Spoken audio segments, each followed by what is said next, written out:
Hi. I cannot believe we are in the beginning of June now. Half of the year is almost gone. Where did the time go? Couldn't tell you. It is summertime now. To me, summer starts in the beginning of June. June, July, August, those are summer months in my head. If you're new to this channel, sorry to say, I hate summer. I hate summer. I hate the heat. If I look glowy and dewy today, not skincare, babe, sweat. Sweat.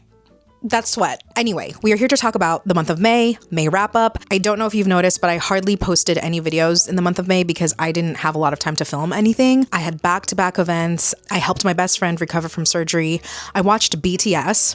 I had a lot going on in the month of May, and so I didn't have a lot of time to sit down and film, but I did read. And we're here to talk about the books that I read in May. As always, let's start with stats from Storygraph.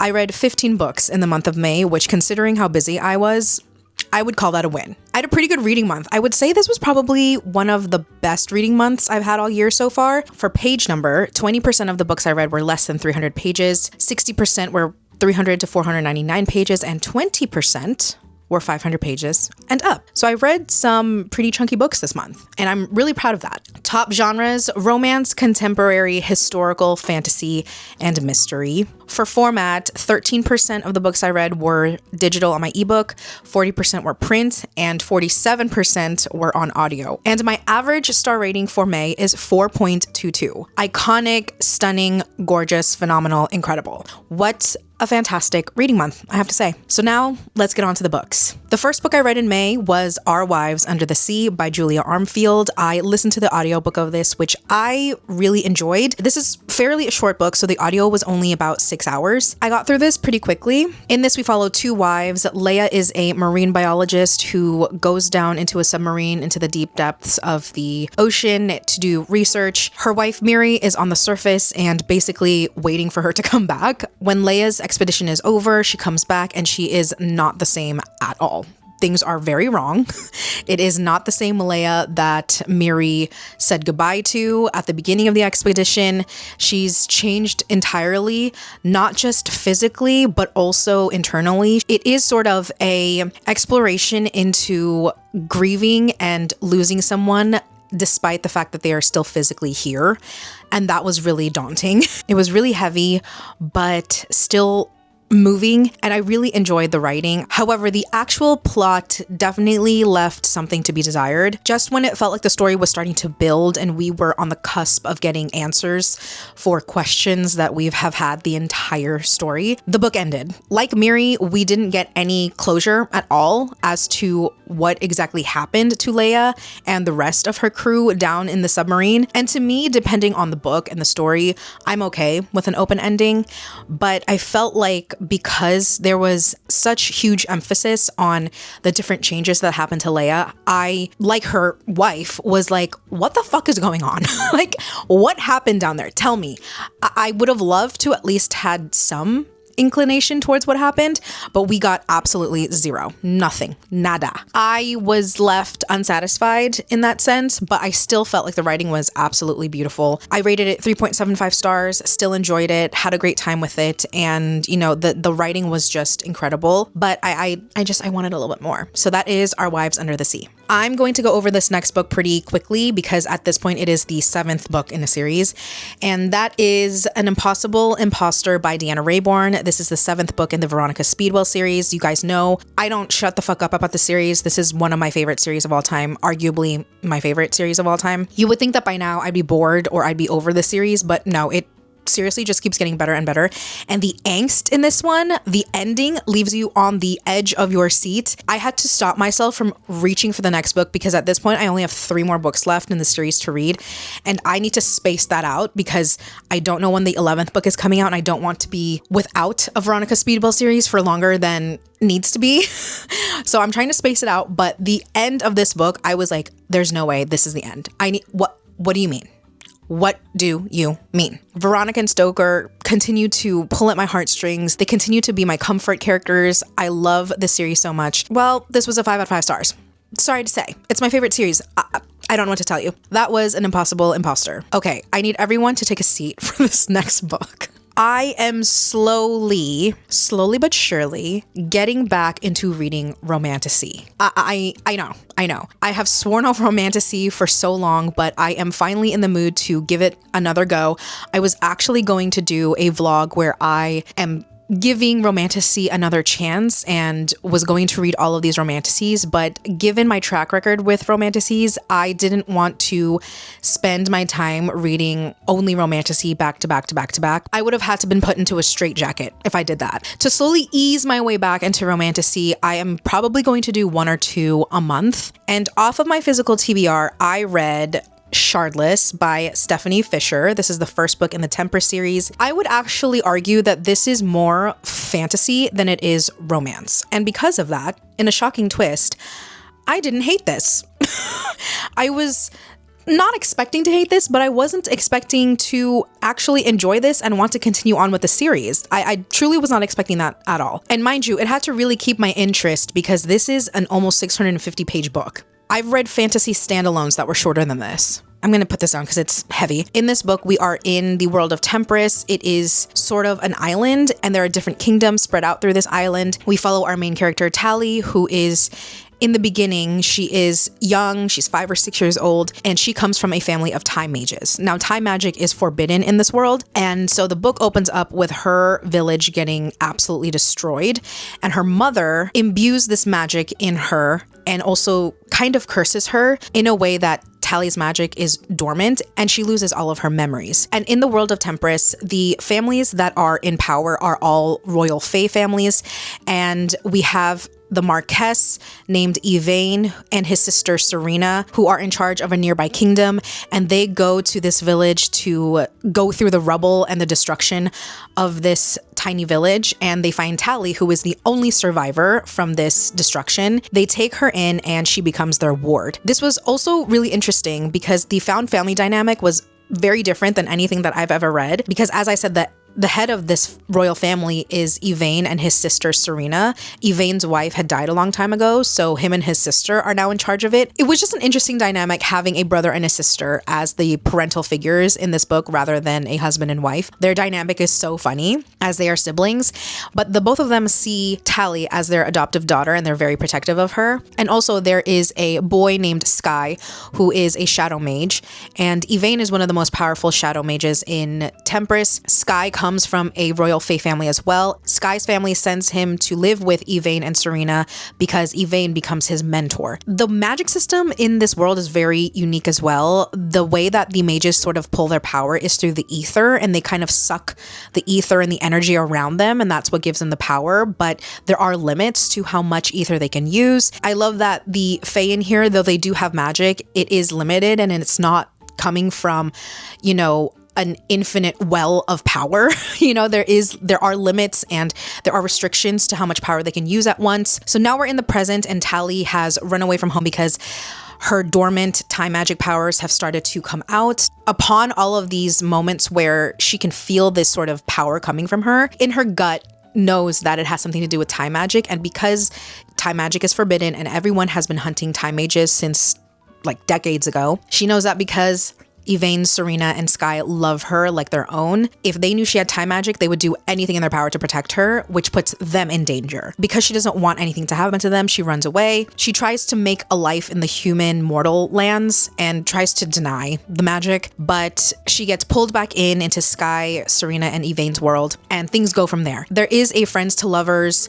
a very, very slow burn romance between Tally and Sky. Because the two of them have been friends for so long, they know that they have feelings for each other, but they don't want to ruin the friendship. Amongst all of the romantasies or fantasy romances that are riddled with enemies to lovers, I actually really appreciate that this is a friends to lovers romance. Thank God, because honestly, I'm kind of sick of the enemies to lovers, not because I don't like that trope anymore, because I love the enemies to lovers trope, but mainly because authors just are not writing enemies the way that they needed to be writing enemies. These enemies are not enemies. They're not enemies at all, and I'm sick of it. Like, why have a romantasy with enemies to lovers and they're hardly enemies? Anyway, that's besides the point. There is more emphasis on the plot. There's more emphasis on the political intrigue. There is more emphasis on the magic system in here, and that is truly why I enjoy this more than a regular romantasy. And you know, when it comes to romantasies, a lot of the reason why I don't enjoy them or particularly connect with them anymore is because usually the main characters are 19 to 25 and they act like they're teenagers. They're all pick-me's. They're all badass female main characters that can do fucking no wrong and nothing bad ever happens to them. This one, because Tally is human, she thinks she's human, she knows that she's not invincible. She gets hurt a lot. She admits when she has done something wrong. She apologizes when she's done something wrong. I just love that there are times where she's humble because she knows she's not a mage. She knows her capabilities, and I really appreciate that from this character. The ending does end on a bit of a cliffhanger, and like I said, cannot wait to continue on. I rated this 3.75 stars. I'm very shocked that I enjoyed this. Definitely don't think it needed to be this long at all, but it does a really good job of setting up the world and setting up the magic system. And I recommend if you're looking for a fantasy romance or a romantasy that is a bit different and leans more heavily onto the fantasy side, I highly recommend this. I really enjoyed it and I want to continue on with the series. So that is Shardless. The next book that I read was an e-arc of Bad Words by Rhiannoch Robinson. This is a contemporary romance, and you guys, this book was one of the easiest 5 stars I've ever given a book. Oh my God, this fucking author, guys, put this on your TBR right now. And when this book releases, I think in October, everyone go to your local bookstore and buy this fucking book. This book was fucking incredible. Honestly, I hate to say it. I really hate to say it, but Emily Henry could never. Emily Henry could simply never, unfortunately. This romance was phenomenal. Absolutely fucking phenomenal. I could not stop reading it. The writing in this was some of the best writing, not just for romance, but in general, that I have ever read. This author was able to capture true, palpable hate between these two characters. You know how I just talked about how authors in romantasy do not know how to write enemies to lovers? This book gave more enemies to lovers than 90% of the romantasies out there. The fact that this author was able to pull off enemies to lovers in a contemporary romance, do you know how hard that is? Do you understand the level of difficulty that is? So in this book, we have Selena Chan, who is a literary critic for a dying literary magazine, and she is known to be a very, very harsh literary critic. When she publishes a critique for a book, that could either make or break that author's career. Enter in Parker Navarro, who is a debut author, and Selena got an arc of his debut novel, which was picked up and expected to be like the new it book of the season. He got like a 7-figure book deal, all of this planned press and marketing around his debut novel. And then Selena Chan got her hands on an arc of Parker's debut novel and absolutely ripped it to shreds in her review. And this took Parker from an up-and-coming, could have been the next Frederick Bachman, to barely making the New York Times bestseller list. That all happened in the past. In the beginning of this book, Parker is ready to publish his second book, and then his roommate braces him because Selena Chan has gotten her hands on the second book. Yeah, she goes in. She goes in on his second book, and he is fed up with this girl. So at a literary event that they both end up going to, he confronts her, author to critic, and they go at it. And because they are in a public space, someone ends up finding them, recording the entire exchange between these two, posts it on social media, and it goes viral. Now there is this whole discourse online about authors and reviewers critique, what criticism means, authors in reviewer spaces, legacy media dying out, and all of these different themes that are explored in this book that have to do with the current publishing world through these two individuals that were literally fighting for their lives. You would think that there was no way for a romance to blossom between these two characters because of how much they loathe each other. But oh my God, the way that their romance unfolds, and it really blurs the line between enemies and lovers, because to know thy enemy is to know thyself. You know what I mean? These two ended up knowing almost everything about the other person because they were so obsessed with hating them. The more that they end up in these certain situations together, the more that they interact, they understand how each other thinks. They know how the other person digests information, and they even have common, underrated, obscure books that they are both obsessed with, authors that are not popular at all, that are their favorite authors. And they realize that they are more similar than they think. The writing was absolutely impeccable. And then there was humor and banter between these characters. Absolutely unmatched. It was brilliant. And I loved both of these characters. They are extremely unlikable in different ways. However, they are still very endearing. I could see myself and relate to different parts of them. Also because Parker is Filipino American, and him and his culture and his family, the way that they interact and just how he sort of views certain things because of how he was raised, I related a lot to him. But then I also related to Selena and the way that her personality is. She's very much a lone wolf, and she knows that because of the position and the job that she has, it's very isolating. You know, your job is to critique all of these pieces of literature, and if you give one scathing review, everyone is against you. This was just absolutely incredible. I highly recommend, if there's any romance that you have on your radar, let it be this one, please. Everyone needs to read this. This was absolutely phenomenal. It comes out in October. Please, please, please, please pick it up. That was bad words. Next, I read The Girl with the Dragon Tattoo by Stieg Larsson. I have been in the mood to read a very good mystery thriller that had shocking plot twists and ones that would keep me on the edge of my seat. And so I decided to pick this up. This has also been on my TBR for years. And I had never read this, never watched the movie. And oh my God, this was fantastic. I rated this 4 stars. This was such a great mystery thriller book, but also it kind of had a lit fic undercurrent to it. I was not expecting for this to be as dark as it is. This is very complicated to explain because there's so many working parts with it. And so I'm only going to give you my thoughts. I really enjoyed this one. It kept me on the edge of my seat, which was exactly what I wanted. And there were some plot twists that I did not expect at all. There were characters in here that were absolutely vile, but there were other characters that I really enjoyed and felt really empathetic towards. And again, I just wasn't expecting this to be so dark, but highly enjoyed this. I loved the way that the story was told. At the beginning of the chapters, the author would sort of introduce a random new character and go through their entire life story. And you're left sitting there like, what does this have to do with anything? And then you see how that character or plot line connects to what's actually happening in the book, and storytelling in a way that I've really never read before. And it took a while for me to kind of get into that type of storytelling, but once I did, I was locked in. I know this is the first book in a series, but there are so many books at this point, and I will not be continuing with the series, but I'm happy that I finally read this. I really enjoyed my time with it.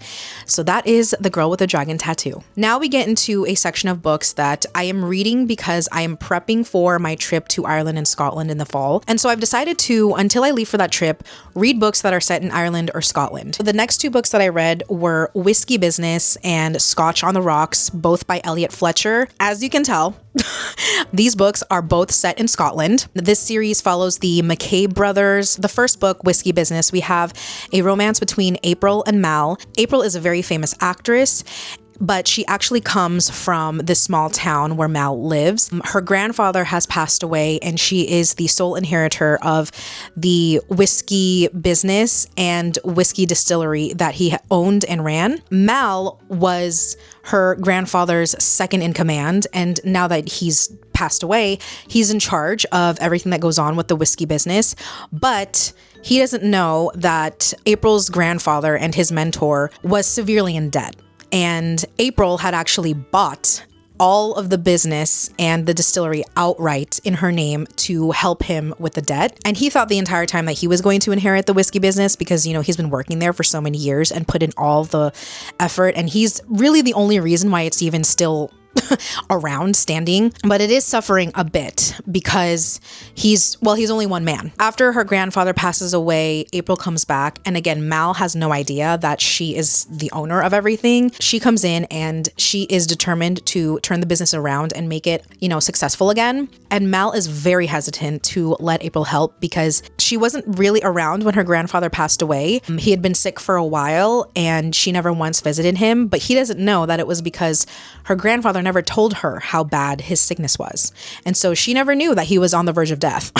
Obviously, now they partner together to turn this whiskey business around and save it from ruin. This romance was so good. I rated this 4.25 stars. I was not expecting to love this as much as I did, but the amount of reassurance that these two gave each other, especially April to Mal, because, he has sort of isolated himself from everyone because how much work he does, and he doesn't like to ask for help. I love that April assures him that I'm here to help you. I'm here to support you.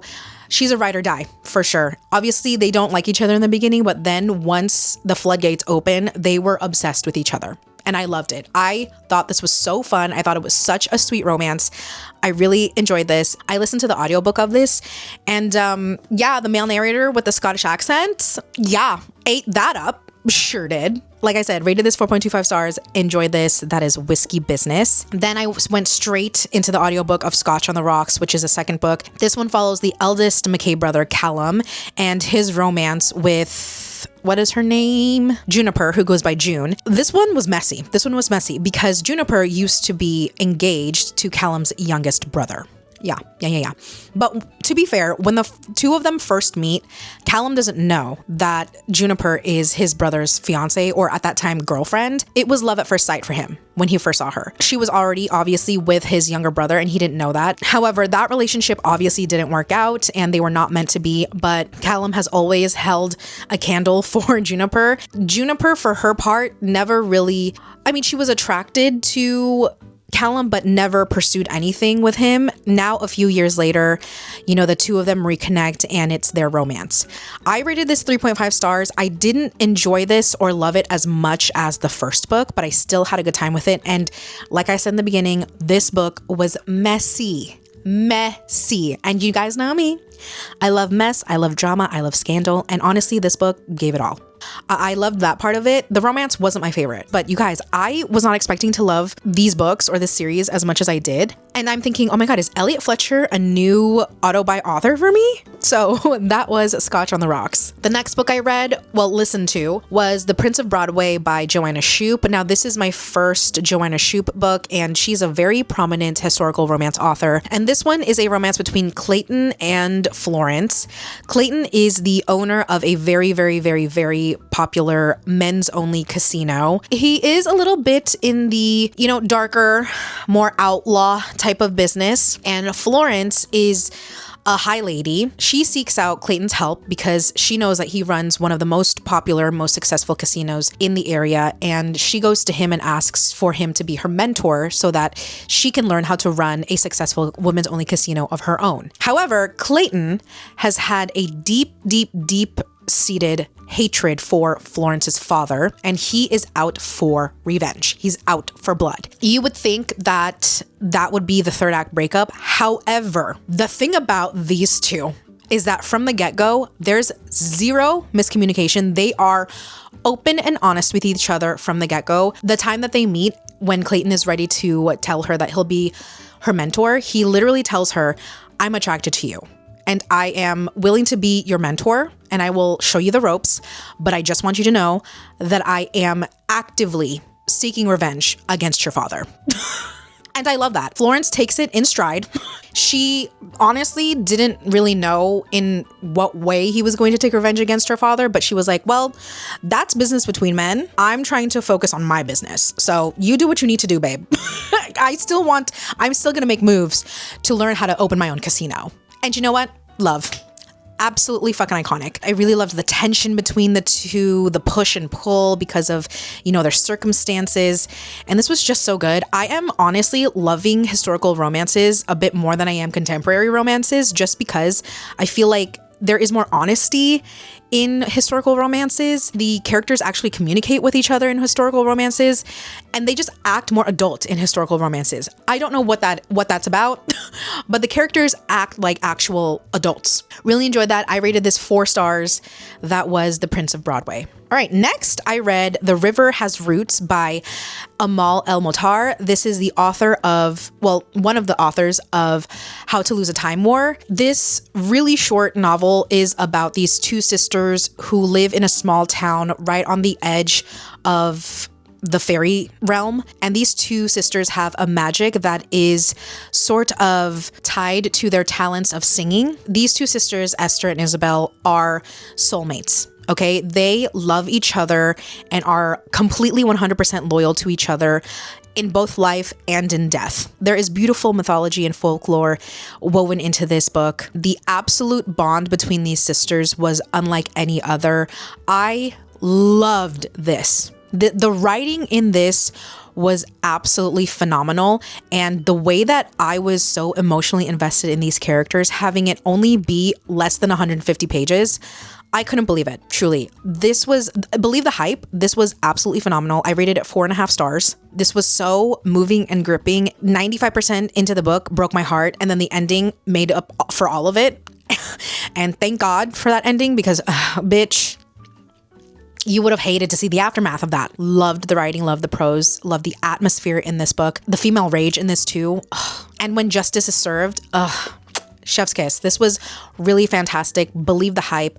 I absolutely love this. That was The River Has Roots. All right, next book. Another romance, this time set in Ireland. Yep. This is Love at First Book by Jen McKinley. And guys, why did this book make me cry? This book had me sobbing.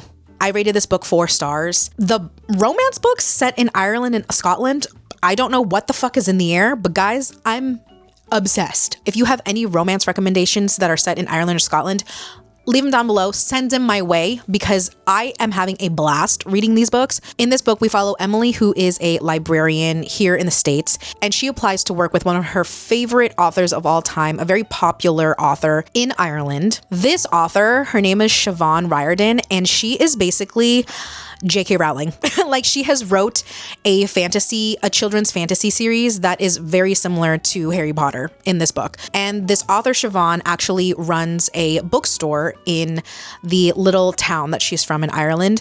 And Siobhan's son is managing that bookstore. Emily is working part-time at this bookstore and also part-time as Siobhan's sort of, not ghostwriter, but she's sort of helping Siobhan break her writer's block, because she has yet to write and publish the last book in this really popular series. Her son, Kieran, who is the love interest, wants nothing to do with Emily. He doesn't want her there. He thinks that she is just a fangirl for his mom, which, I mean, technically Emily kind of is, but she does take the job very seriously. Siobhan's health takes sort of a really bad turn, and her and Kieran end up teaming up together to help Siobhan write this last book. And then obviously Emily and Kieran end up getting close to each other, and it is very much hate to love. And I absolutely love this. As I said, this book made me sob. I don't know what it was, but it just made me so emotional towards the end. But I loved seeing these two falling in love with each other and opening up to each other. Absolutely enjoyed this. That is Love at First Book. The next book that I read was actually an ALC of The Fake Divination Offense by Sarah Rash. Up until this book, I have rated nearly every book that I've read from this author 5 stars. This author writes the best queer, urban, fantasy romantasies that I've ever read in my life. Like, I am obsessed with these authors' books. However, this book... It pains me to say that I only rated this book 3.75 stars. I still really enjoyed the writing of this book, and this author always manages to put the most amount of emotional depth and sort of character trauma in her books. The main reason why I didn't really enjoy this book was because the romance was, holy fuck, was it insta-lust. Oh my God. These two characters pretty much had zero chemistry with each other, in the way that they hardly had any real meaningful conversations before they were both all over each other. There was no real foundation to their relationship at all. It was purely just insta-lust, like literally lust at first sight. I see you, I want you, you're mine. You don't know this person. You know what I mean? Like, you do not know anything about this person, and yet you are willing to sacrifice and be their number one. That wasn't what any of Sarah's books were like before. There was a very gradual momentum of natural chemistry and these characters getting to know each other, actually building a foundation for a relationship with friendship first. There was hardly any depth to the relationship of these characters, and that is what I loved so much from this author's other books, and I just didn't get that in this book, unfortunately. So I did rate this 3.75 stars. This one was a bit of a disappointment for me. Yeah, that was The Fake Divination Offense. All right, really quickly, because I finally filmed everything for this vlog. I just have to edit and post it, but I finally finished my reading the Lord of the Rings for the first time vlog because I completed the last book in the Lord of the Rings trilogy, The Return of the King. I know there are more books after this in the series, but this is where I'm ending it. This is where my journey with Tolkien ends, you guys. But what a fucking journey it has been. I rated this 4.5 stars. I believe this is the highest I rated any of the books in the series. This last book was fantastic. There was so much action. The characters' arcs and stories came to a head, and oh my God, I absolutely loved the characters in this series, especially Frodo and Sam. I have more thoughts in my vlog, which I don't know when that's going to get posted, but eventually it'll come. But highly enjoy this. I understand why Tolkien is revered and why he is one of the most beloved fantasy authors of our time. Really great fantasy, old school fantasy. Had a fun time with this series, and I'm glad to finally have read one of the most foundational fantasy series of the genre. What a moment in time. That was The Return of the King. This next book, okay? I mean, I know I say that there are certain books that change my life. That's more me being dramatic. There are so few books that genuinely have altered my brain chemistry and made me think about life in a different way. This is one of those books, okay? I finally read East of Eden by John Steinbeck. This book was life-altering, life-changing. I truly cannot believe a book like this exists. This was, I mean, are you even shocked? This book was 5 stars. This was one of the most profound books I have ever read in my life. I saw this book explained to be sort of a modern, for that time, retelling of the book of Genesis and sort of an exploration on the concept of Adam and Eve. It also, not only just a retelling of sort of the book of Genesis, but also Cain and Abel specifically. And, you know, we have 2 brothers named Charles and Adam. And then the generation after that, we have the 2 brothers named Cal and Aaron. And that is done on purpose. This was a book about morality, right and wrong, the freedom of choice, and how every decision has an impact generation upon generation. All told in this little town in Salinas Valley in California. This was such an impactful book. And like I said, it really changed the way that I think and the way that I, approach life decisions. The freedom of choice. I mean, like, look at the amount of tabs I have. So many different character moments, character dynamics. The writing was truly exceptional. I want to read you some quotes that really kind of showcase the writing. I mean, look at this. She used religion as a therapy for the ills of the world and of herself, and she changed the religion to fit the ill. When she found that the theosophy she had developed for communication with a dead husband was not necessary, she cast about for some new unhappiness. Her search was quickly rewarded by the infection Cyrus brought home from the war, and as soon as she was aware that a condition existed, she devised a new theology. Her god of communication became a god of vengeance. To her, the most satisfactory deity she had devised so far, and as it turned out, the last. Her new god was an expert in punishment. He demanded of her a sacrifice. She searched her mind for some proper egotistical humility and almost happily arrived at the sacrifice. Herself. Speechless. Absolutely speechless. I can see why this is titled as one of the greatest novels of all time, because it surely is. Not just one of the best books I've read all year, but one of the best books I've ever read in my life. So that was East of Eden. Next, I listened to the audiobook for Hello Stranger by Lisa Kleypas, and in this we follow a doctor named Garrett Gibson, and she is the only female physician in all of England. Iconic, legendary, the moment, okay? She's as daring and independent as any man, and she faces a lot of backlash because she is a woman in a male-dominated field. And we love to fucking see it. We love to see it. And not only that, her name is Garrett because her mom thought that she was going to be a boy. I think Garrett for a girl's name is so chic. Love that. And it is her romance with Ethan, who used to be a detective for Scotland Yard. He is actually part of a high society family called the Ravenels, but he's actually a bastard of one of the Ravenel fathers. Because of that, he wasn't treated the best from the family, and so he pushed himself away from the family, despite the fact that the men in his generation, not his father's generation, want him to be part of the family. And they all want to wrap their arms around him, but he is reluctant because of how he was treated by the elders in his past. So much happened in this book, okay?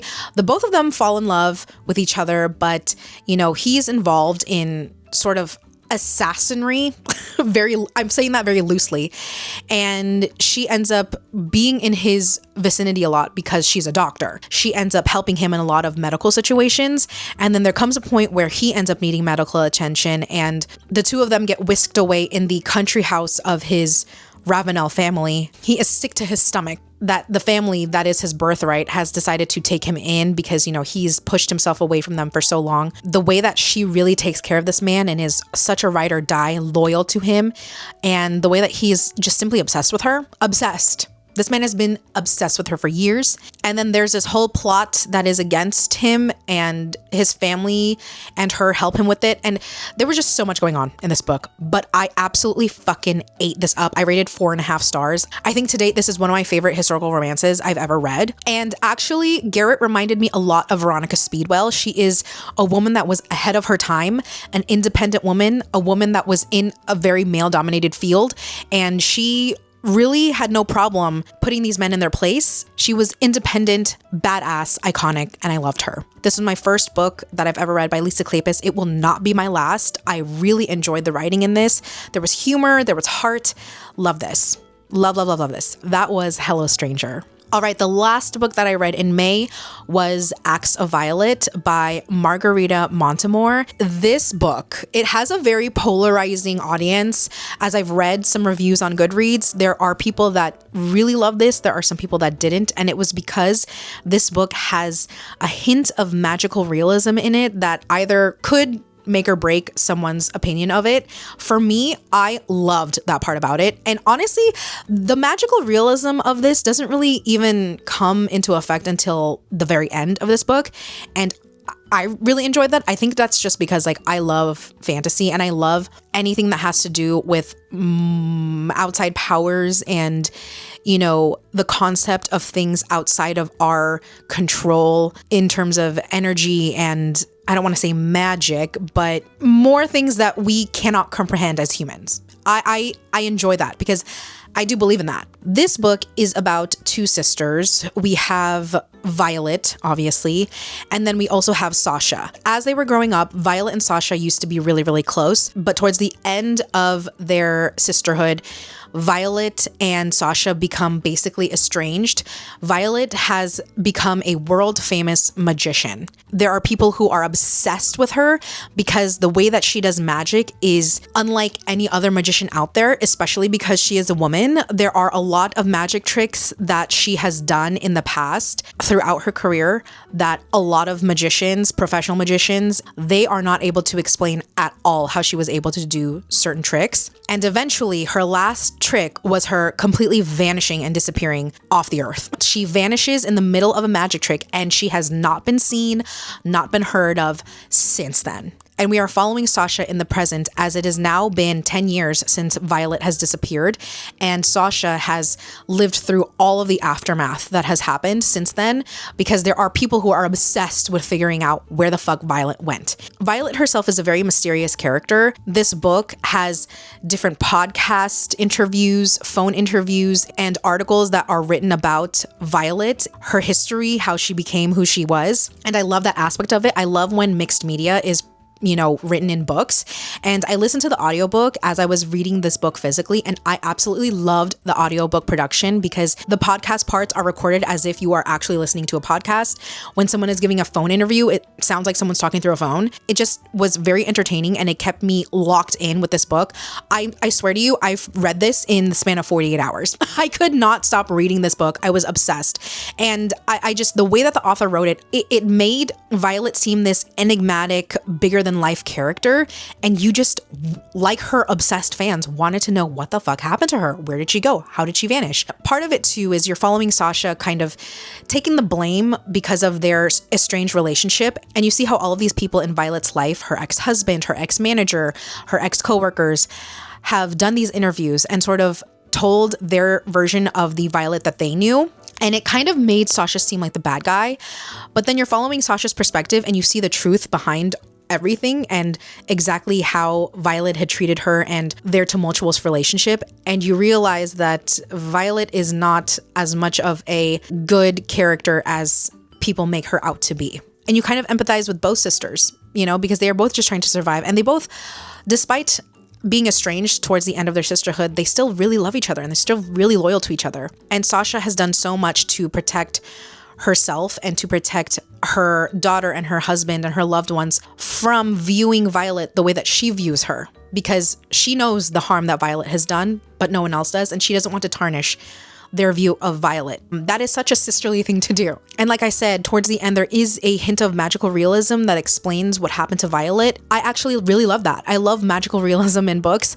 I don't think that it doesn't make it realistic or make it believable. I think actually, if anything, it kind of makes it more powerful and more impactful, even if it means that sort of magical realism that the author is including is a metaphor for something bigger in the book, I really enjoyed this. I rated this 3.75 stars. I actually kind of want to round up my rating to a 4 because I can't stop thinking about this book. But yeah, that was Acts of Violet. All right, those are all the books that I read in the month of May. Let me know what you have read, what you have loved so far. If you've read any of the books that I mentioned, let me know. Let's yap about it. I feel like it's been so long since I've actually sat down and filmed a video. Let's catch up, guys.